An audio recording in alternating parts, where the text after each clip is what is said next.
vous vous sentez aujourd'hui? Écoutez, ça va très bien. Ça va? Ah oui, oui. Bon. Ce patient a été victime d'un AVC, un accident vasculaire cérébral samedi dernier. Alors qu'il était assis tranquillement sur un fauteuil avec sa femme, des signes neurologiques sont apparus soudainement. J'ai eu, vous savez, une lourdeur de bras, donc du coude jusqu'au bout des doigts, vraiment quelque chose d'insupportable. Même avec le bras droit, j'arrive même pas à le tenir. Je ne pouvais pas le supporter. C'est un bras mort en fait. C'est des kilos.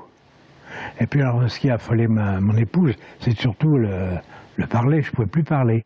Grâce à une prise en charge immédiate par le SAMU et les équipes des urgences neurovasculaires, ce patient n'a pas gardé de séquelles et peut rentrer aujourd'hui chez lui.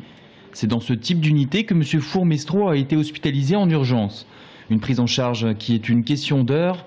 Plus l'AVC est pris à temps, plus il y a de chances de récupérer.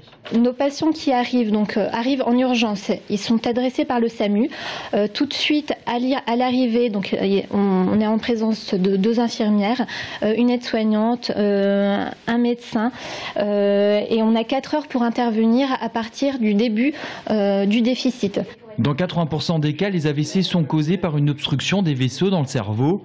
Des facteurs de risque existent chez certaines personnes. Les connaître permet donc de mieux prévenir. On différencie des facteurs de risque qu'on ne peut pas modifier. Par exemple, le fait d'être un homme, le fait de prendre de l'âge, mais aussi le fait d'appartenir à certaines familles. Il y a malheureusement un facteur génétique. Et puis à côté de ces facteurs peu modifiables ou non modifiables, eh bien, on a des facteurs personnels que l'on connaît pour la plupart, mais sur lesquels il faut souvent et tout le temps insister, qui sont l'hypertension artérielle, le diabète, le cholestérol, le tabac, l'inactivité, etc. Mais c'est surtout l'hypertension artérielle qui domine et la prise en charge, le traitement, mais pas forcément médicamenteux, mais le traitement de cette hypertension artérielle pour réguler les chiffres de la tension, c'est certainement le meilleur facteur pour essayer de limiter la survenue d'un accident vasculaire cérébral et aussi sa gravité.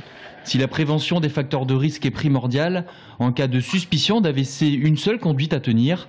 Appelez le SAMU dès les premiers signes évocateurs, paralysie, perte de parole ou perte de sensibilité. Les accidents vasculaires cérébraux représentent en France la 3e cause de mortalité.